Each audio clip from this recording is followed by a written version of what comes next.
Super Typhoon na si Pipito, iraragasa na ngayon ang Northeastern Visayas, especially sa may Samar at bandang Bicol Region. Kapag cyclone wind signal number 5 na asahang nakataas sa area na yan. At kasama ang buong Central Visayas at maging sa Northern Mindanao nakakaranas ng mga bugso ng hangin at mga ilang moderate and some heavy rain showers. Nalalabi ng Southern Luzon, unti-unti nararamdaman ang bugso ni Pipito. Pero extreme Northern Luzon, kasama na ang Central Luzon at Metro Manila, medyo moderate pa rin at maalinsangan pa rin ang panahon.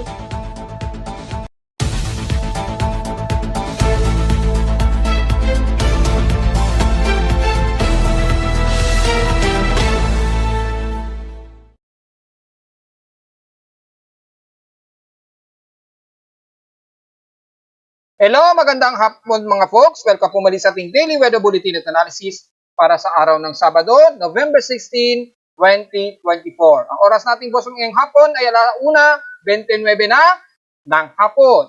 Sinadya ko talaga na medyo magpahapon dahil inaabot ko lamang yung pinakauling forecast natin kahapon na abot hanggang ngayong tanghali. At since hapon na po ay magre-report na po tayo para sa panibago nating analysis at weather conditions. Especially sa tinututukan nating si Super Typhoon na si Pipito. Wala sa akin lightning detection system, may 52 lightning strikes ngayong 1:25 PM ang nadaranasan dyan sa bahagi ng po ng Visayas na kung saan naririyan na ngayon sa may baybay ng Northeastern Samar si Pipito. So may mga pagkulog at pagkidlat at totally ay may mga lumikas na po dyan at asahan na po natin sa mga kababayan natin na nag-suspend na nga ng klase wala pa kahapon at dineklara na po at inaasahan na rin unti-unti madadamay na ang parte ng Bicol Region. Nakasalukuyan muna ang niraragasa ang Eastern Visayas, kaya yung outer ring band nagpapang-abot ngayon sa ilang areas na yan ng Central Visayas at West portions ng Visayas. Asahan na natin na nakataas at cyclone wind signal number 4 or 5 dyan sa buong bahagi ng silangan ng Eastern Visayas. At malamang umaabot na rin unti-unti mula dyan sa bahagi nga po ng Sorsogon at Catanduanes sa may Bicol Region ang pagtaas na ng tropical cyclone wind signal. Abot na yan hanggang dyan sa may bahagi ng Camarines Sur. So alam na po natin habang umuusad pahilagang kanluran itong si Pipito. At sa mga taga-Catanduanes, medyo prepare na po. Una po kayong tatamaan mamaya o mamayang gabi ni Bagyong Pipito, ha? Mag-ready na po tayo. At kung kailangan lumikas na po, kailangan lumikas. Dahil super typhoon category si Pipito, alam na po ninyo mangyayari kung patuloy pa rin kayo mamamalagi dyan, na alam ninyong magiging malaki ang magiging pinsala sa inyong lugar. Nakataas ngayong hapon ang thunderstorm advisory dyan sa bahagi nga po ng Mindanao. Well, expected na po yan. Sa bahagi nga po ng silangang parte ng Surigao del Norte, mula dyan sa may bandang Surigao del Norte at kasama na ang Surigao del Sur, hinatuan yan hanggang Bislig. At mula sa Agusan del Sur, ang Lapas at Loreto, syempre damay ang Davao City, North Cotabato, Maguindanao del Norte, Zamboanga del Norte, mula dyan sa bahagi nga po ng Sibuco hanggang Sindagan, Siayan, hanggang Kalawit na po yan at San Miguel. At mula sa bahagi ng Zamboanga, Sibugay, Tungayan, Siyay, hanggang dyan na po yan sa dulo ng Naga. So, Naga, hindi po sa Bicol, dyan sa may bandang Zamboanga, Sibugay pa rin po yan. Sa Davao del Norte, sa may Bakapulong, sa Bukidnon, San Fernando, hanggang Pangatukan, Lanao del Sur, mula Bumbaran, hanggang Kapatagan. Na inaasahan yan, within 2 hours po, makakapekto. Kasama na rin ng ilang bugso ng Southwest Lisa, so expected pa rin ng mga biglang kalat-kalat na pag-ulan na may pagkulot. Bagamat hindi masyado apektado kayo dyan ng bugsong hangin dala ni Pipito. Medyo may Southwest Lisa lang dahil nahahatak na po ni Bagyong Pipito ang Southwest Lisa dyan na magmumula sa may bahagi nga po ng kaluran ng Mindanao area. Sa ating current conditions, overcast, gloomy, haze, at partly cloudy pa rin dito sa amin sa Caloocan. So medyo nagiging gloomy na po at overcast dahil yung upper portion ng northwest list ay medyo nahahatak nitong si Bagyong Pipito papunta ng southeast. Yung ilang hangin dyan, kasama na sa bandang northeast list, bahagya na rin kumakabig unti-unti. Pahigop dito sa bandang direksyon ng southeast ni Pipito, kung saan nakaposto si Pipito. At sa ating dashboard, nakita na po, naka-indicate po kanina pa, since kaninang umaga ay nasa super typhoon category nga po. At kung di tayo nagkakamali, sinundan na kaagad ito ni Pag-asa. Imbis ngayong hapon, ng bandang alas 2 pa itataas sana ni Pag-asa. So, be ready na po talaga mga folks. Sa lowest temperature nito lang, naka-weather station, kanina ng 6:02 AM, nakapagtala kami ng lowest of 25.8 degrees Celsius. Kahapon, 33.1 degrees Celsius. So, medyo humid kami. Umalinsangan pa rin sa aming kahapon despite na nasa 33.1 degrees Celsius. Kahapon ito ng hapon at 1:38 PM. Meaning, medyo mataas ang heat index namin na nasa 45.3 degrees Celsius ang naging aming init pandama sa Caloocan. So, inasahan niya sa iba't ibang bahagi ng Metro Manila. Itatabi naman sa PX screens in past 24 hours ang Davao Airport pa rin since kahapon at pagtala sila ng pinakamataas na 34.9 degrees Celsius kahapon yan at sa Baguio City bumaba ng 16 degrees Celsius ang kanilang pinakabababang temperaturang naitala. Sa inyo na naman ang Basco, Batanes, nakapag-total sila ng 277 mm. Well, dahil na rin yan sa pagdaan ni Bagyong Ophel na ngayon ay nasa tropical depression na lamang habang binabaybay nito ang kalupaan ng southwestern ng Taiwan. So hanggang bukas yan, malulusaw na rin yan si Ophel. So hindi na natin masyado isasama yan sa report mamaya. Kasalukuyan tayong merong space weather status at meron tayong minor lang naman na solar eclipse na may M1.6 at unsettled pa rin na geomagnetic field. So tingnan po natin yung status ng space weather. Nasa alert tayo na KP4 index. So mga minor to moderate, yes, aktibo po siya since 10:59 AM po kaninang umaga. So expected pa rin mga primarily forward na 65 degrees geomagnetic latitude. So yan na naman ang medyo magpapahirap ng bahagya sa ating mga geostationary satellites at sumasakit na nga po ang ulo ng mga scientists at ng mga taga-NOAA na nasisira ang mga satellite dahil nga po sa tuloy-tuloy itong nagwawala itong si Haring Araw. Pero wala nga po tayong magagawa dahil kalikasan na po kasi yan. So asahan po ang auroral event nasa may high latitude siya ng Canada and Alaska. So far sa ating KP index ngayong araw at sa susunod na 3 araw, makikita hanggang unsettled lang naman ang naka-forecast. So G1 minor lang naman or maaaring tumaas ang inaasahan. Wala namang significant transient pa rin ang tayong mararanasan ng solar wind. So independency ng forecast, manatili lamang tayo na sa at least warning impact ng minor na geomagnetic field. Solar radiation, mababa naman ang forecast since yung 10 eV photon flux hanggang abot lamang ito ng minor since nung nakaraang araw. At medyo mataas pa rin ang probability ng radio blackout sa loob na 3 araw na naglalaro sa 60% ang minor to moderate lamang na radio blackout. So, over November 16 yan hanggang 18 na po yan ng 2024. Wala sa ating solar wind speed, so far normal naman ang velocity nito, hindi naman umaabot ng above normal speed. At since paling na po, hindi na nakatutok sa Earth, ang AR 3892 at 3889 sa Earth, so bahagya na lamang itong mararamdaman at maliit ang ating daily sunspot number na 71. Expected lamang na ang forecast ng KP index hanggang sa susunod, hanggang November 19, paglalaro lamang sa hanggang unsettled ang naka-forecast dito.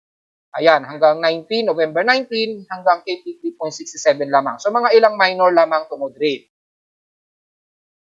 At sa huling X-ray flux na naitala, kahapon ito. Ayan, ngayong araw pala, nagsimula ito, 9:26 AM. Nag-maximize ito as M1.6, minor lamang. So, walang masyadong problema, pero bahagyang masakit pa rin yan sa mga satellite out of space. Makikita naman ninyo sa X-ray flux, fluctuate lamang ang naging pitik. So sa loob ng 7 araw kung sisilipin natin ang tuloy-tuloy na pag-react ng Haring Araw ay so far hanggang R1 lang naman ang naglalaro sa kanyang geomagnetic field at X-ray flux.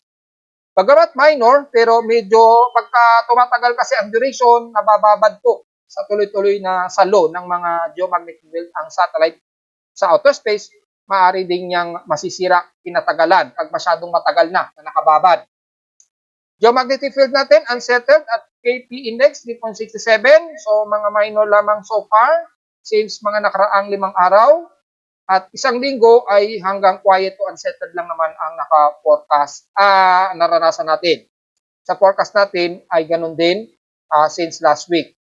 So, hopefully, hindi ito magkaroon na naman ng active na geomagnetic field despite na minor, yung mga bahagyang distortion sa ating magnetosphere. Kaya ito yung nagpapaloko sa mga solar panels ng satellites, lalo na sa mga weather at geostationary satellites natin. Kaya minsan, yung mga automatic cyclone forecast data feed natin mula sa iba't ibang mga weather agencies, nagloloko, especially ng NOAA. Yung Himawari, medyo matibay-tibay pa yung Himawari kasi medyo kaka-upgrade lang ng Japan sa kanilang geostationary satellite ng Himawari 8. Ngayon, meron na silang Himawari 9 na bagong satellite.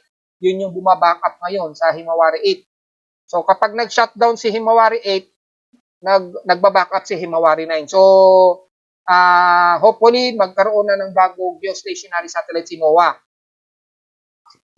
na pinalipad. So, meron daw pinaplano. I'm not sure kung naipalipad na po yun. Under testing pa lamang bago nila i-forecast sa Madla or under construction pa yung rocket booster niya. Kasi balak nga po magpalipad ng bagong geostationary satellites na backup para dito sa current natin na geostationary satellites na medyo may mga damages na dahil nga po sa mga solar wind. So, yun po ang paliwanag dyan ha. Again, minor ang impact sa ating magnetosphere pero medyo masakit yan sa mga satellites. Medyo nakakasira pa rin yan ng mga solar panels, lalo na. Total electron content, based on ionospheric TEC range, apektado pa rin ang bahagi ng Indonesian Peninsula. Moderate lamang sa bandang Pilipinas. Kasi na rin dito sa derived TEC. Yan. May mga nagtatanong, ano ba itong derived TEC na to? Ito kasi yung total electron content na nagbabounce pataas pagka nagkaroon ng solar flare o solar radiation. Yung flare na yan, nagbabounce, nagpe-penetrate yan sa pinaka-ionosphere natin sa Earth. Yan yung nagpa-pass through, which is pag nagpunta sa ground, yun yung medyo nagkakaroon ng deterrent o yung medyo nag-i-entrap sa ating mga electrical fields, yung mga surface radios, yung mga transponders, yan ang epekto ng total electron content, especially yung mga shortwave radio, yan. Siyempre maapektuhan yung mga ating yung mga naval systems natin, yung mga radars, yung sa eroplano, yung navigation systems ng mga commercial airlines, yan medyo hindi maganda yan kapag tumataas ang TEC range. Pero may mga protocol na pong ginagawa ng mga pagka may mga malakas na TEC, umiiwas po sila sa area na yan para iwas aberya na rin kahit papano. Ito po auroral so far, expected lamang na magiging minor sa may bandang Canada nga po, ayon yan sa huling forecast na binasa natin kanina. Wala tayong expected na toro ng plasma energy o density na tatama. Walang masyadong radial velocity dahil medyo paling na po o medyo lihis na po yung sunspots sa Earth. So, wala tayong expected na D-region absorption. So, yun po ang ating analysis dahil nga po nagkaroon tayo ng minor, geomagnetic at X-ray flux. Sa ating outside humidity, 69% po. So, medyo bahagyang pa-dryer tayo at walang nagbago since last hour. 1,007 hectopascal. So, medyo thunderstormy tayo sa Metro Manila. Ayun yan sa ating barometer sa Caloocan. Sa ating low tide status, minimum low po tayo. So, mababa ang level ng yung tide natin, yung level ng karagatan sa pangpang ng Manila Bay.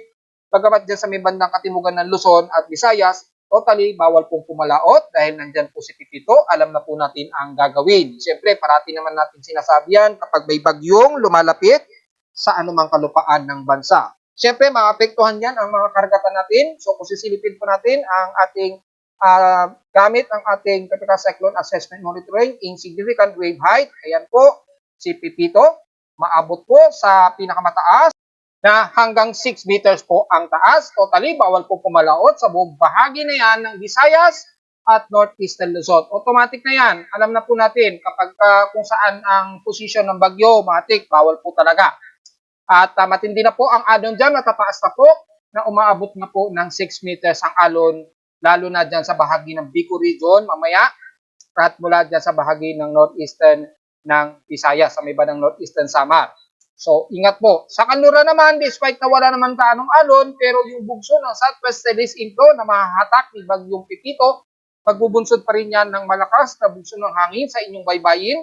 So, alalay na lamang sa mga papalaot dyan sa bahagi nga po ng kanluran ng bansa.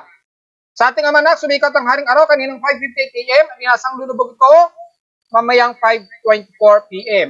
At sa ating full moon ngayon na umiiral, 100% illuminated, sikat ito mamayang hapon at 5:35 AM.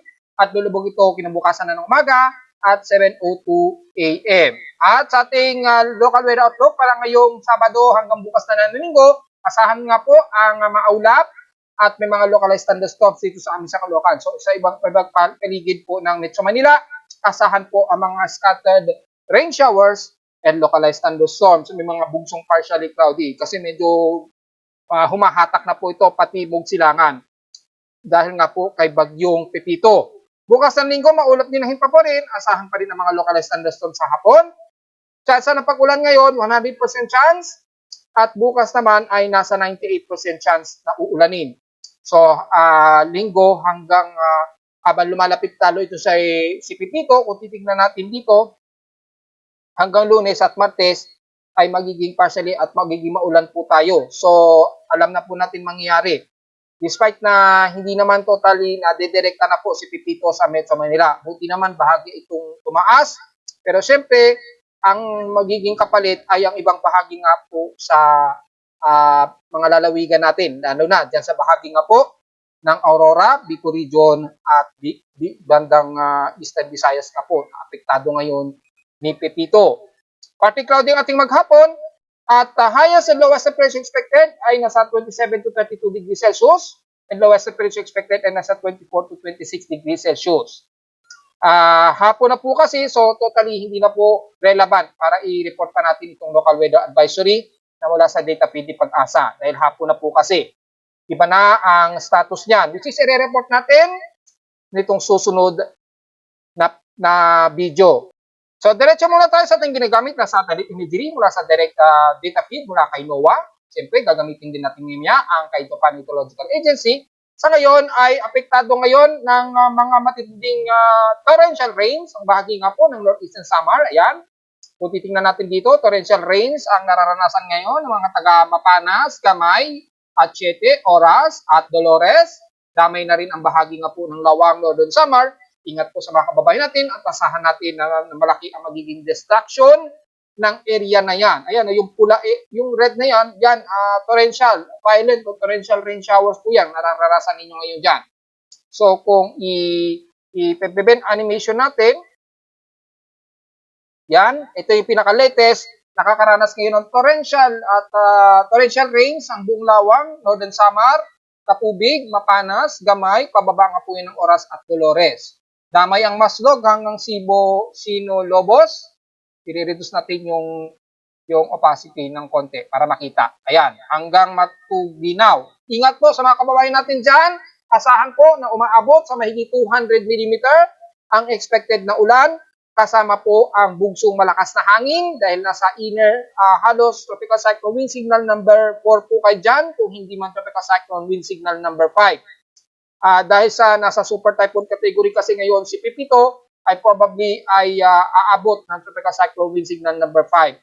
Pero dito alanganin tropical cyclone wind signal number 5 o tropical cyclone wind signal number 4. Pero probably TCWS number 5 ang naranasan ninyo ngayon dyan sa bahagi ng northeastern Samar. At mga heavy rain showers naman ang naranasan sa paligid ng buong Samar region mula Babon, Lope de Vega, sa kalurang bahagi ng Calbayog, Gandara, pababa na ng Katbalogan, Habangan, and the rest ng Borongan, Eastern Samar, pababa na ng hanggang Gian, Eastern Samar. Heavy rain showers po kayo totally dyan na may kasamang matitinding bugso ng hangin. Ang kagandahan lamang nito ay medyo mababa, yung mas mahinang parte ng quadrant ni Pepito ang tatama sa inyo. Pero maya-mayang konti, lalakas na unti-unti habang umaabot dito sa may pinakamalakas na bugso. Dito sa pinaka-lower, kung pabawasan natin yung quadrant, yung pinaka-lower left quadrant ni Pepito. Malaki po kasi medyo mas malaki po kasi. Pangalawa, sa pinakamalakas yung boundary, yung area dito. So asahan niyo po na unti-unti ngayong hapon hanggang magagabi is unti-unti mararanasan ninyo ng pinakamalakas na bugso, hindi gaya nung kaninang umaga. Habang tumatawid yung pinaka-stronger part ng quadrant ni Pepito. So ingat po mga kababayan, at mula sa bahagi nga po ng buong Tacloban, kasama na ang buong Biliran, hanggang dito nga po kasama na ang buong MacArthur and the rest ng Southern Leyte. Nakakaranas sila ng moderate to heavy rain showers po yan, kasama na ang buong Masbate. Sa may Bicol region naman, ang buong Sorsogon na po, Albay, Camarines Sur, hanggang Irigan na po yan. At attention po sa mga taga-Catanduanes, kayo po ang unang tatamaan ng unang magiging landfall ni Pepito mamayang hapon po yan o gabi ha.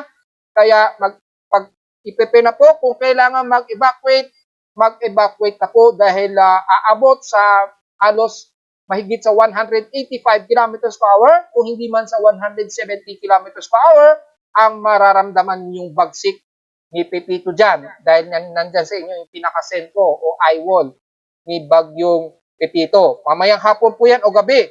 So, sa ngayon, heavy rain showers na yon. Ngayon nararamdaman ninyo sa buong Catanduanes. Hanggang Pandan na po yan, moderate to heavy rain. So, violent rain showers na po ang nararanasan ninyo dyan. And the rest na binanggit natin sa buong Camarines Sur, Iriga, hanggang Sorsogon na po yan. And the rest naman ng kanluran ng Visayas, mula sa bahagi ng Cebu City, at least Tropical Cyclone Wind Signal number 3, Tropical Cyclone Wind Signal number 2, hanggang Tropical Cyclone Wind Signal number 2 ang in-expect. Ang mararamdaman ninyo mula dyan sa bahagi na ng Central Cebu, Bacolod, hanggang sa may bandang dulo ng Panay Island. Sa may kanluran, probably Tropical Cyclone Wind Signal number 2 o 1 ang itataas sa inyo dyan ni Pag-asa ha. At nakakaranas kayo ngayon at least mga ilang light to moderate showers. Bakit ganon? Hindi matindi ang bagsik ng buhos ng ulan sa inyo sa may bandang Panay Island at katimugang bahagi ng Negros Oriental at Occidental. Sa bandang Cebu City, bagamat moderate to heavy rain showers din nararanasan ninyo pero hindi masyado matindi ang mararamdaman ninyo. Papaliwanag natin yan maya-maya kung bakit. Sa buong bahagi naman ng Mindanao, ang bahagi ng Surigao del Norte, syempre damay ang Dinagat Island, moderate and heavy rain showers po kayo dyan at may bugso po kayo ng hangin na mararanasan dahil mas malakas ang bahagi na yan. Mas malakas po ang bugso sa inyo dyan sa may bandang Dinagat Island, Surigao del Norte, hanggang sa may bandang dulo ng Tandag. Pero mula sa bahagi ng Butuan ng Agusan del Norte, pababa na ang Agusan del Sur, kasama na ang bahagi ng Davao de Oro, part ng Compostela Valley, mga ilang light to moderate showers po ang aasahan ninyong magiging ulan po dyan. Siyempre may mga bugso pa rin kayong mga ilang outer gusty winds sa area ng buong bahagi na yan ng silangan ng Mindanao. Sa Northern Mindanao naman, kabilang na ang Misamis Oriental at bahagi ng Iligan at Cagayan de Oro hanggang dyan sa bahagi ng Malaybalay, Bukidnon, mga ilang light to moderate naman ang inyong maranasan. May mga ilang bugso rin kayo ng hangin na mararamdaman dyan at the rest ng Misamis Occidental at the rest ng Zamboanga del Norte, mga ilang light to moderate and some heavy rain showers ang mararamdaman ninyo hanggang dyan sa bahagi na po yan Basilan at Ulu-Sulu. Epekto lamang yan ang nahahatak ng southwesterlies bunsod nitong si Super Typhoon Pepito. So mula dyan sa bahagi ng Marawi and the rest ng Lanao del Sur, pababa na yan ng Maguindanao del Norte, North Cotabato and the rest ng Maguindanao del Sur, Sultan Kudarat, South Cotabato hanggang Davao del Sur and the rest ng Davao Occidental, mga ilang light to moderate lamang ang iiral sa inyo dyan, mga bugso-bugso po ang mga kaulapan, pero magiging mas humid pa rin kayo sa inyo dyan sa area niyan. And the rest ng Davao del Norte hanggang dito sa bahagi nga po ng Davao de Oro, boundary, ay makakaranas pa rin kayo ng mga ilang light to moderate showers. So medyo pabugso-bugso ang magiging ulan ninyo, then titigil ka agad, then biglang bubugso na naman ng mga medyo drizzle light rain showers and moderate showers. Asahan din ang mga pagkulog at pagkidlat, lalo na dyan sa bahagi nga po ng northern part ng Luzon, mula Misamis Occidental, Misamis Oriental, and the rest ng Surigao del Norte at Agusan del Norte. Ingat po sa mga kababayan natin. At nabanggit na natin ang buong Visayas ha. Mula sa bahagi ng Mimaropa, ang bahagi ng Oriental Mindoro, at dito sa katimugang parte ng Occidental Mindoro, mga light to moderate po at mga bugsong hangin na rin po ang inyong mararanasan. Ang ilang hangin na mahahatak ni Pepito mula northeasterlies, yung parte na ito ay mahahatak na rin unti-unti ni Pepito. Yan, ginuguhit natin kung paano na hinihigop yung underlying ng northeasterlies at southwesterlies. Pagbubunsod po sa inyo ng mga ilang light drizzle rain showers, kabilang na ang buong Palawan area. So, hindi naman kayo makakaranas dyan ng matitinding pag-ulan. At maging babugso-bugso lamang ang mga hangin, lalo na sa mga baybayin. So, ingat po sa mga pumapalaot. At mula sa buong bahagi ng Southern Luzon, mula Romblon, pataas na Marinduque, mga ilang light to moderate showers din kayo dyan. Pero habang tumatawid o lumalapit sa may bandang Catanduanes si Pipito, unti-unti naman tataas ang mga magiging pag-ulan sa buong Southern Luzon at Southeastern Luzon. Nabanggit na natin kanina mula Camarines Sur at mula dito sa ibang bandang Sipokot, pataas ng Dayet, Camarines Norte na po yan, hanggang dito sa may bandang Quezon Province, nakakaranas na kayo ng mga ilang light drizzle rain showers. Yan, mga ilang light to moderate, hindi pa naman umaabot yung moderate to heavy rain showers. Sa ngayon, makikita natin bandang Catanduanes pa lamang at Camarines Sur ang nakakaranas ng mga matitinding buhos ng ulan. At mula sa bahagi ng Lucena and the rest ng Calabarzon area, damay na ang bahagi ng Laguna, makakaranas kayo muna ng mga medyo cloudy at gloomy, pero hindi pa kayo makakaranas masyado. Typically, mga ilang scattered, isolated rain showers lamang ang iiral hanggang dito sa bahagi nga po ng Infanta Quezon, patawid nito ng Polillo Island. As time goes by, na lumalapit itong si Pipito, pero mga bandang bukas pa po yan. Buong gabi, tatawin lamang muna nito ang baybayin ng Bicol Region starting mamayang hapon o mamayang gabi. So mula sa bahagi ng Calabarzon hanggang Metro Manila, magiging katamtaman pa rin tayo. So unti-unti, nagiging gloomy na po tayo kabilang na ang Metro Manila and the rest ng Bulacan, kasama na ang buong bahagi ng Central Luzon, Zambales, pataas na yan ang Central Luzon, Nueva Vizcaya naman, and the rest ng extreme Northern Luzon. Medyo gloomy tayo ngayon, pero magiging katamtaman muna ang lagay ng panahon sa buong bahagi ng Northern Luzon at magkakaroon lamang ng mga isolated and scattered rain showers nitong hapon at maggagabi. Siguro mga bandang bukas pa, unti-unting mararamdaman muna sa bahagi nito ng Quezon Province at hanggang Calabarzon, unti-unti yan hanggang Metro Manila habang tumatawid o lumalapit na sa parte ng Aurora Region, itong si Pipito. Simula bukas po yun ng madaling araw, probably. Didiscuss natin yan maya-maya, yung magiging galaw ni Pipito. So, diretso agad tayo sa ating ginagamit na computer-generated tropical cyclone sector as of 1:45 p.m. na po. Nasa Category 5 typhoon, super typhoon, base sa aking tropical cyclone sector, itong si Pipito. So, as of 1:25 p.m., nasa maximum sustained wind na ito in 1 minute average, 286 km per hour. Category 5 po yan. At bugsong umabot ng 357 km per hour. Pero kung pagbabasa natin sa 10-minute average, 211 km per hour po ito. So, tingnan niyo po kay Pag-asa. At sa bugsong umaabot ng 262 km per hour. So, yung 10-minute average natin, kung susundin natin, ay ganito po kabilis, 211 km per hour po yung maximum sustained wind natin. Pasok pa rin siya sa super typhoon category. Kaya kaninang umaga, na maagang itinaas na agad ni Pag-asa sa super typhoon si Pipito. Matik na po yan. Ito namang si Usagi o Ophel ay nandito na yan sa may bandang southwestern o katimugang bahagi ng Taiwan. Ayan, nasa tropical depression category na nga po. Ay nasa maximum sustained wind na ito na 47 km per hour at bugsong 58 km per hour. At kumikilos is northeast na. At mula within 24 to 48 hour period, malulusaw na kaagad yan at magiging remnants na lamang. Si Pipito patuloy pa rin ang kumikilos pahilagang kanluran o west-northwestward sa bilis na 22 km an hour. So, medyo mabilis ang kanyang pagkilos pa rin. So, inasahan natin ngayong hapon o gabi ay tatama na ito sa may bandang Catanduanes na po. Which is kahapon at kagabi ay nireport na natin yan. Alam na po na ng mga kababayan natin. Hopefully, maging malawak po ang kaisipan ninyo sa pag-unawa. Dahil detail for detail na po natin ipinipaliwanag. Pero pa rin talaga tayong mga Pilipino na o Pinoy na medyo hindi pa talaga nagigets ang ating simpleng paliwanag. Pero pipilitin natin ipaliwanag ng mas madali. At mula naman sa ating ginagamit na tropical cyclone track combination, ito updated na po para mas madali nating ma-distinguish na dahil wala na pong watermark at direkta na po sa pinaka-map. At makikita natin, itong mga circles na yan, inuulit ko po, yan ay approximate within 1,000 km range po yan ha.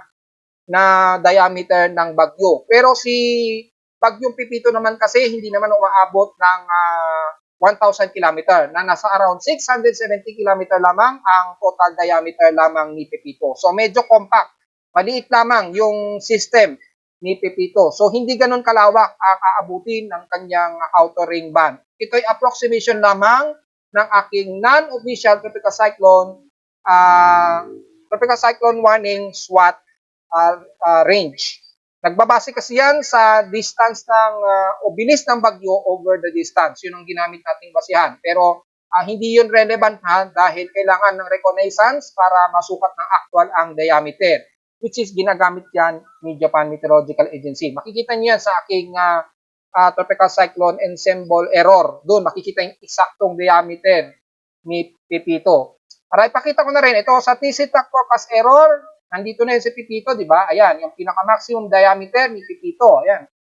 Yan, yung pinaka-border na yan, yan yung pinaka-malawak na, pinakamalaking bilog niya. Yan. Yan, hanggang dyan lang po yung lawak ng cyclone system ni Pipito. Yan, nandito na kasi si Pipito banda rito na. Yan. So, kung makikita nyo po, hanggang dito lamang sa may bandang Bicol Region at Northern Samar, umaabot ang matitinding yung pinaka-outer gusty winds niya at yung mga inner storm wind ni Bagyong Pipito po. So, yan po yung pinaka-actual niyan na diametro And as of 1:45 PM na po ngayong hapon ay nandito na po yan sa halos baybayin na po ng Northeastern Samar. So, naapektuhan ngayon ang buong bahagi nga po ng buong Northeastern Samar o Northern Samar, kasama na ang buong Sarma region mula doon sa bandang Oras hanggang Borongan Eastern Samar. Sakop na po kayo ng either tropical cyclone wind signal number 4 or 5 at tropical cyclone wind signal number 3 dito sa may bandang dulo ng Kalbayog, sa may bandang kaluran ng Eastern Samar at pababa ng bandang Borongan Eastern Samar. Siyempre, abot at binanggit natin kanina yung apektadong lugar sa ating satellite imagery po. At ngayon, nasa baybay na nga po ng Northeastern Samar. At inaasahan nga po nitong mamayang hapon o gabi o mamayang gabi po, nasa baybay na po ito ng bandang Catanduanes. So mula dito, mula 8 PM onwards, inaasahang maglalandfall po ito dito sa may Gigmoto, Catanduanes. Magkaiba pa ba sila ni Joint Typhoon Weather Center Pag-asa? Hindi na po. Halos 95% na po na nagtatali na po silang dalawa. Ito po si Joint Typhoon Weather Center at ito naman si Pag-asa. Pareho na silang super typhoon at pareho na rin sila ng forecast track. So, final na po ang lalabas na magiging forecast track itong si Pipito dahil nagtali na po kasi yung dalawang agencies. Hindi talaga sila nagbago na. Ayan, same na sila ng linya at yung pinaka-tropical cyclone range, pare-pareho na sila ni Pag-asa. So, mamayang gabi po, asahan po sa mga taga-Gigmoto, ihanda na po ninyo inyong mga sarili dyan dahil kayo po unang tatamaan ng pinakasentro ni Bagyong Pipito. At mula mamayang gabi hanggang sa madaling araw po, kinabukasan, tatawirin nito ang buong karagatan ng Surigao del Sur hanggang Surigao del Norte po. Since bahagyang tumaas po yung track ni Pipito ngayong araw, wala nang nakikitaan na ito'y tatamaan o dadaan dito sa ibang ng Paracale o isla ng Paracales o sa Binsons ng bandang Camarines Norte. So, puro dagat ang tatawirin nito buong gabi. Pagkatawid nito, mamayang gabi sa Catanduanes at hanggang bukas po yan ng madaling araw. And then, bukas ng bandang alas 8 ng umaga, November 17, 2024, nasa may bandang halos silangan o hilagang silangan na po ito ng Humalig, Quezon. So, isla po ito, sakop, kasama na ang Polillo Islands. Nandiyan na siya. So, mula dyan, ang buong bahagi ng Camarines Norte, mararamdaman na ang malupit o bugso nitong si Pipito. Actually, mula tuloy-tuloy yan mula hating gabi, mararamdaman po ang bugso nitong si Pipito. Mula Camarines Sur hanggang Camarines Norte na po yan. As time goes by po, hanggang bukas po yan ng madaling araw ng November 17. And then, kinabukasan po ng umaga, nandito na nga po yan sa may bandang Humalig, Quezon. At yung paligid nito, makakaranas na po ng mas mataas na tropical cyclone wind signal. So, be prepared po. Kasama na ang Camarines Norte, buong Quezon Province. Pararamdaman na rin sa Metro Manila yan.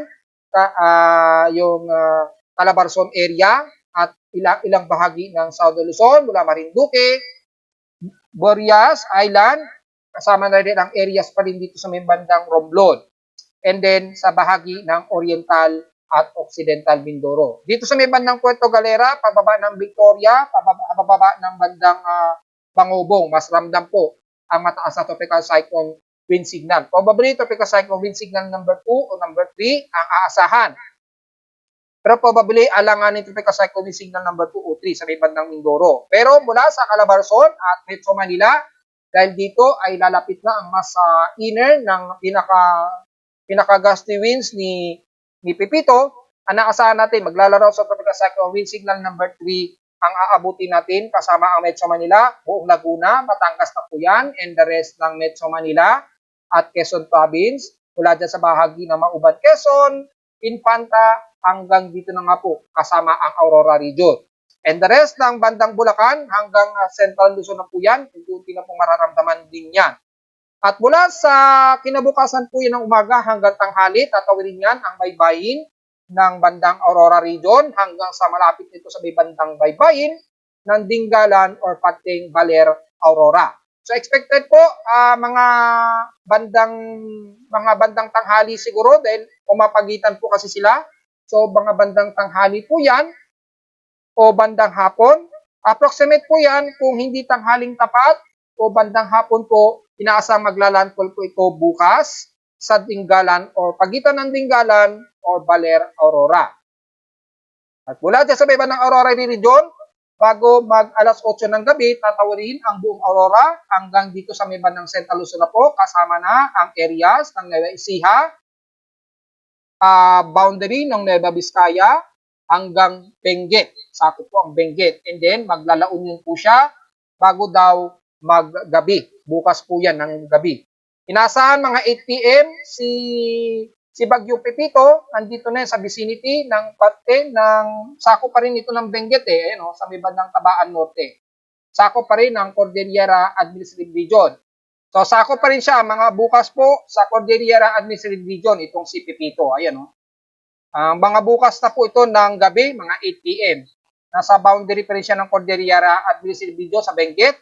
And then, magpapasto ito. Kung hindi man sa may border ng Cordillera Administrative Region, sa may bandang Benguet, ay nandito na yan sa may area ng La Union, nasa may vicinity na po ng San Antonio, ng sakop ng La Union po. So yan po, and then inaasahan po mga gabi, mga bandang alas 9 siguro, bandang 10 p.m. ay nasa may baybayin nito ng San Fernando, La Union, dito, or bandang Bawang.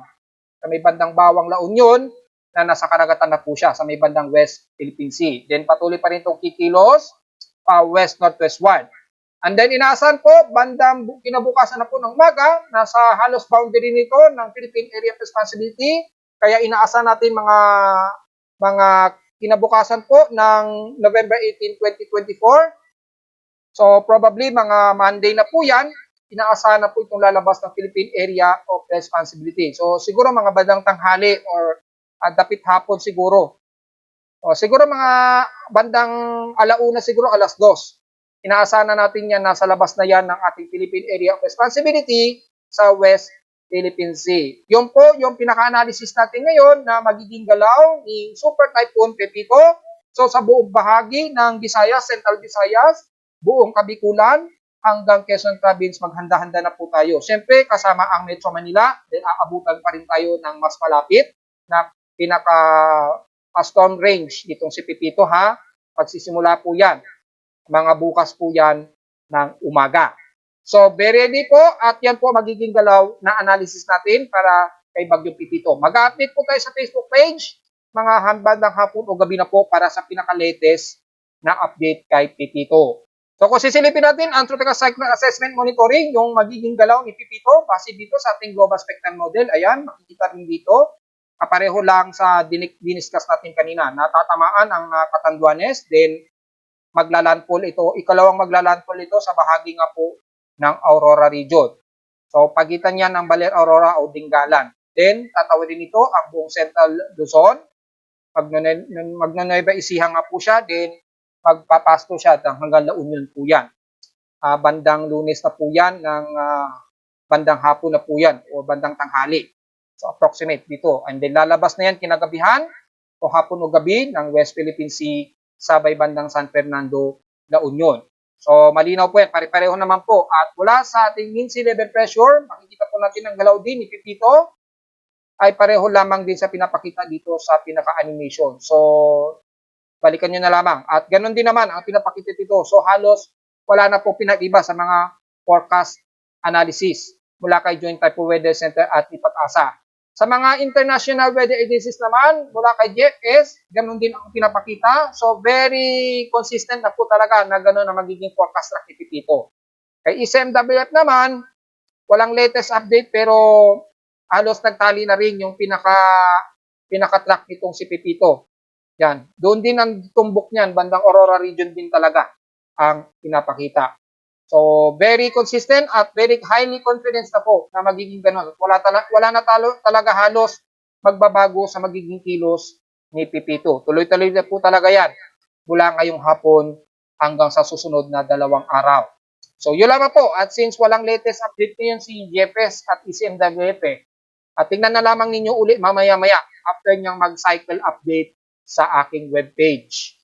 Pero so far, kung titingnan natin dito, ay wala naman tayong nakikita na susunod kay Pipito na. So medyo stable na po ang Pasipiko natin sa ngayon at wala naman tayong nakikita na anumang anomaly pagdating sa mga computer models. Medyo mataas lamang yung area ng intertropical convergence zone dito sa may bandang Marshall Islands. Pero so far, wala naman tayong nakikitaan sa ngayon na tumataas na probability of tropical cyclone. Kaya lang, pagpasok nga po ng katapusan ng November, meron pa rin daw na nakataas na possible na tropical cyclone formation probability. So above 20% po ang kasalukuyang forecast ito. So medyo mababa pa naman. Hindi pa siya umaabot ng 40% chance. Pero mula nitong 15 at the rest bago mag-20 o within November 20 to 26 ay at least meron tayong above rainfall probability at least hanggang 50%. Yan sa may bandang Mindanao at southern part ng Visayas at Palawan. Pero northern Luzon wala namang naka-indicate. Halos below average rainfall lang pagka natapos na pong dumaan yung mga bagyo. Pero bago magkatapusan ng November hanggang December 3 daw ng susunod na buwan ay merong probability na may posibleng may mabuo na namang bagyo pero nasa 20% pa lamang ang chance probability nito. So, wala pa namang masyado tayong magiging problema o ikakabahala sa ngayon.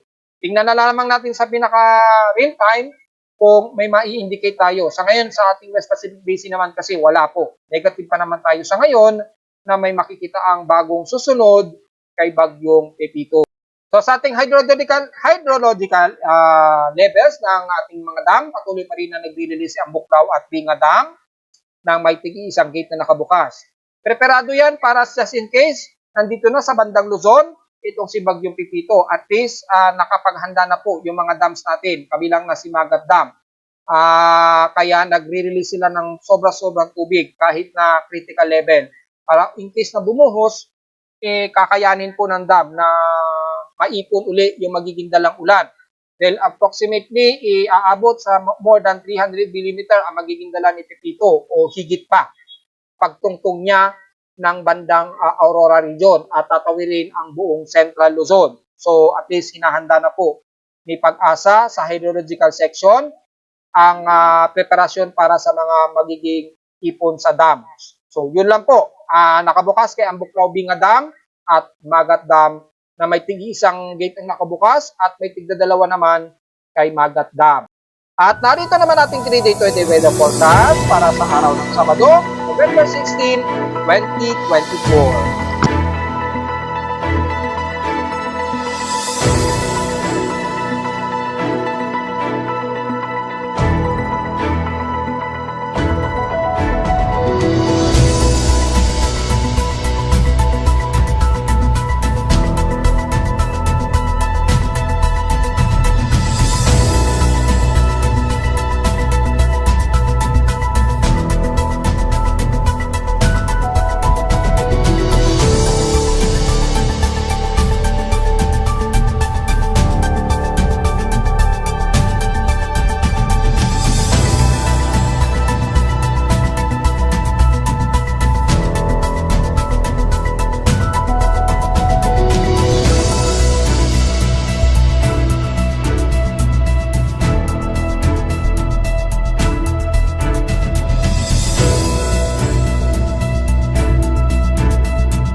na lang po ating daily weather bulletin at analysis para sa araw ng Sabado, November 16, 2024. Huwag po kalimutan na mag-like, share, subscribe po sa ating YouTube channel. Visit naman anytime sa ating website na www.primoweather.com para sa iba pang detalye na gusto nyo malaman na hindi natin isama ngayong hapon at kaninang umaga. At range lang naman hanggang kaninang umaga yung report natin kahapon. So wala magiging problema po yun o discrepancies. At kahit hindi man tayo makapag-report, bisitahin nyo lamang aking website ay para na rin po ako nagre-report sa inyo dahil lahat ng detalye makikita nyo po dito sa aking webpage. At visit naman sa aking webpage para sa malaman sa mga gusto malaman na pinaka-dynamic events mula sa aking aparato sa Caloocan at sa data feeds mula sa iba't ibang weather agency. Maraming salamat po mga folks at mag-iingat po tayo mga kababayan lalo na sa bahagi ng Bicol Region at Eastern Visayas. Maraming salamat po at magandang hapon po sa ating lahat.